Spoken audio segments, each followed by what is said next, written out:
विदेशी बाजार में कच्चे तेल की कीमतों में आई तेजी के बाद भारत के लिए रूसी कच्चे तेल का भाव G7 देशों की तरफ से तय किए गए हैं, यानी कि $60 के ऊपर पहुंच गया है। इस वजह से भारत को रूस से खरीदे गए तेल का भुगतान करने के लिए चुनौतियों का सामना करना पड़ सकता है, क्योंकि $60 के ऊपर के भाव पर रूस को डॉलर में पेमेंट नहीं हो पाएगी। रुपए में भुगतान के लिए रूस राजी नहीं है और भारत ने सरकारी तेल रिफाइनिंग कंपनियों को युआन में भुगतान करने से रोक रखा है।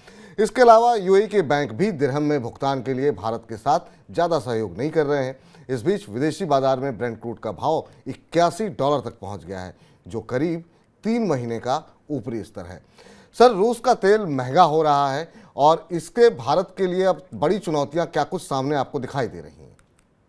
बिल्कुल, हम लोगों ने एक बार मनी सेंट्रल में इस पर विस्तार से चर्चा की थी, जब उसके कच्चे तेल की कीमत में पहली बार बढ़ोतरी दिखाई दी थी। उसी समय हमने बताया था दर्शकों को कि भारत रूस के सस्ते तेल के बाद की अब चुनौती में कई तरह से फंस गया है। पहली बार ऐसा हुआ अंतर्राष्ट्रीय बाजार में, एक साल के रूस युद्ध का समय बीत चुका है, 1 साल से ज्यादा समय बीत चुका है, जब दुनिया के बाजारों में रूस के तेल की कीमत $60 पर बैरल की कैपिंग से ऊपर निकल गई। ये वो अधिकतम सीमा थी जिस सीमा पर रूस अपना कच्चा तेल बाजार में बेच सकता था, और इससे ऊपर तेल बेचने पर बेचने वाले पर तो प्रतिबंध है ही, रूस पर खरीदने वालों पर भी प्रतिबंध लगाने का खतरा है। तो पहली चीज तो ये कि $60 से ऊपर का तेल खरीदने वाले प्रतिबंध के दायरे में आएंगे, ये पहला खतरा है, जिसके कारण भारत के बैंक, भारत की रिफाइनरीज को अब इस तेल के आयात में मुश्किल होगी। दूसरी चीज ये है कि अगर इसकी इकोनॉमिक्स, इसका अर्थशास्त्र देखा जाए तो भारत के लिए कच्चे तेल की कीमत, कच्चे तेल में, रूस के सस्ते कच्चे तेल में अब बचत या जो रियायत है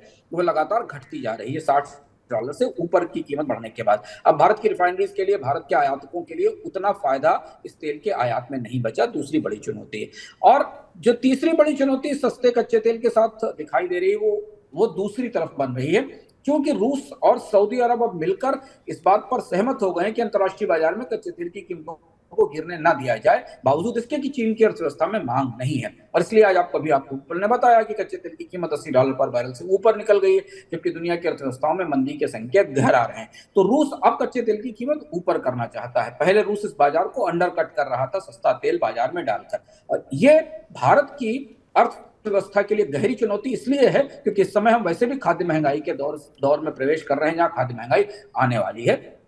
भारत की में कच्चे तेल की कीमत, पेट्रोलियम की कीमत को कम रखने में रूस के सस्ते कच्चे तेल ने पिछले 1 साल में बड़ी भूमिका निभाई थी। हालांकि उपभोक्ताओं को उसकी का कोई लाभ नहीं मिला, उसका कोई सीधा फायदा नहीं मिला, पर कीमतें बढ़ी नहीं बाजार में, ये जरूर हुआ था। सर, पेमेंट को लेकर के क्या कुछ समस्याएं दिखाई दे रही हैं?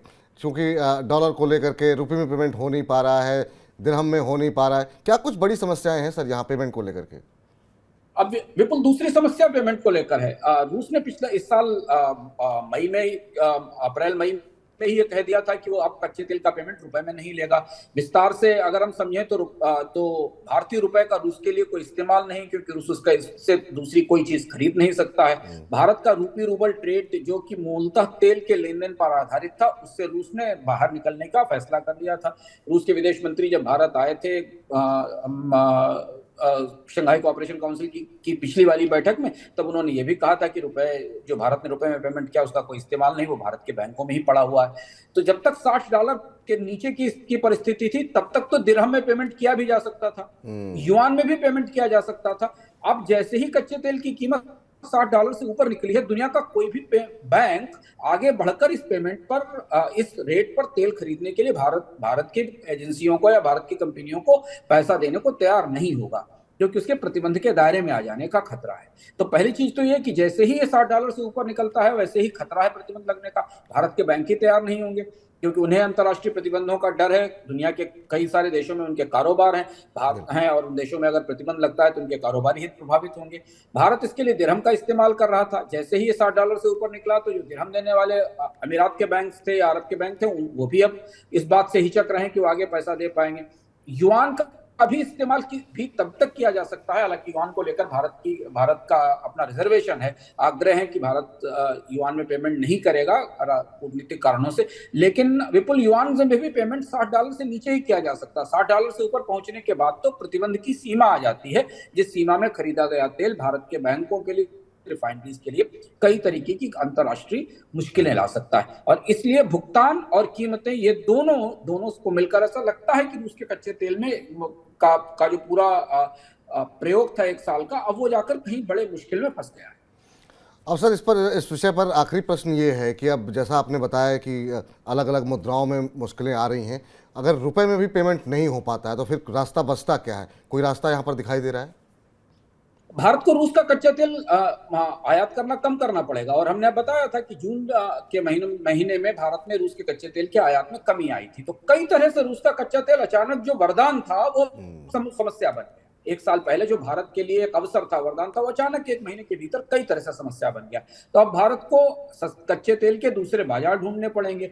दूसरे बाजार में अब कच्चे तेल की कीमतें $80 पर बैरल से ऊपर $81 के आसपास हैं। तो एक विकल्प बचता है कि अमेरिका का कच्चा तेल आयात किया जाए। हालांकि वो सस्ता नहीं है, रूस सस्ता नहीं, क्योंकि ब्रेंट और नाइमेक्स की कीमतें लगभग आस-पास रहती हैं, वो भी महंगा कच्चा तेल है और उसको लाने की लागत भी है। लेकिन भारत थोड़ा सा सस्ता कच्चा तेल कहीं से ले सकता है, एक तरीका। दूसरा ये कि भारत को द्विपक्षीय समझौतों की तरफ जाना पड़ेगा, जहां बायलैटरल डील करके तेल का आयात करते हैं, जैसा कि कभी ईरान के साथ या बाकी देशों के साथ होता था जिस स्थिति में। लेकिन अब दुनिया के एनर्जी मार्केट में जितने एनर्जी प्रोड्यूसर्स हैं, उनका वो ओपेक के साथ इतनी मजबूती से बंधे हुए हैं कि भारत के लिए सस्ते कच्चे तेल की विंडो जो खुली थी 1 साल में, वो अब बंद होती दिख रही है। और इसलिए कितनी भी कोशिश कर ली जाए, आने वाले दिनों में क्रूड की कीमत बढ़ने के साथ भारत का जो क्रूड इंपोर्ट बिल है उसमें बढ़ोतरी जरूर होगी।